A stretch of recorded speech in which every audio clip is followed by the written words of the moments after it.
J'étais intéressé à cet atelier innovation puisque c'est notre cœur de métier. C'était assez intéressant puisque c'est une nouvelle approche, c'est finalement d'impliquer tout le monde dans le process d'innovation. Il me semble important de pouvoir participer à cette plateforme pour être finalement en contact avec les autres décideurs locaux puisqu'on travaille dans une région et puis ensuite de voir si on peut fédérer des projets ensemble.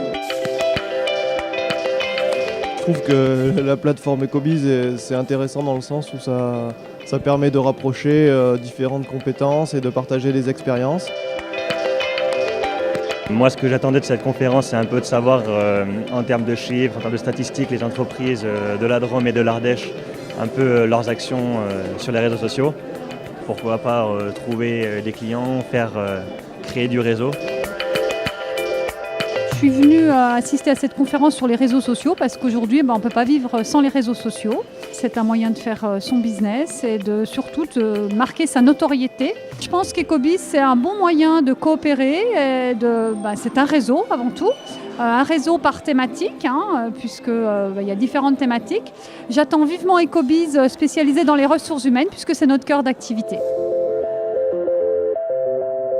On est dans un monde économique où la géographie devient beaucoup plus élastique que par le passé. C'est-à-dire qu'on voit des sous-traitants se retrouver à vendre à des grandes entreprises, lesquelles ont des clients à l'autre bout du monde.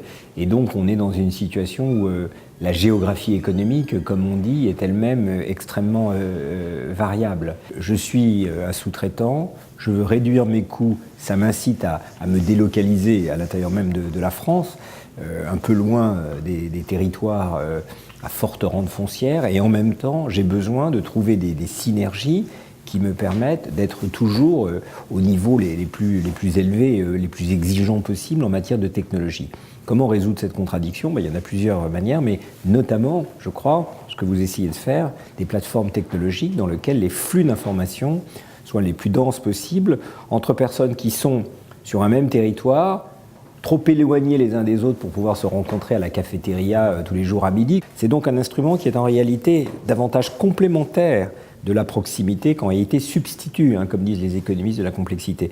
Et je crois que la bonne intelligence de ces plateformes, elle est là. C'est-à-dire, ça permet à des gens qui ne sont pas trop loin les uns des autres, sur un territoire donné, d'échanger, de communiquer, dans l'attente de pouvoir se parler de manière un petit peu plus dense. C'est comme un trait d'union entre des personnes qui sont dans une proximité géographique qui est un peu celle d'un territoire comme le vôtre. Les entreprises comprennent progressivement que fonctionner en cluster, en grappe, est beaucoup plus intéressant que de fonctionner seul.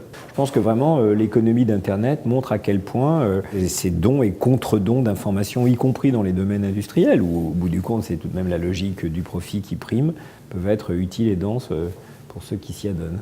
Il y a un enjeu et un intérêt à ce que sur le même territoire, des informations pertinentes sont mises en commun dès lors que ces informations permettent aussi de fixer sur ce territoire des fournisseurs aux fournisseurs, en quelque sorte, de formation, d'informations précieuses, de technologies. Donc non, je crois vraiment à cet effet cumulatif. Il ne faut pas, effectivement, trop en attendre non plus, mais sur certaines choses essentielles, être capable de se retrouver, de se rassembler, de disposer d'informations communes sur des plateformes comme Ecobiz.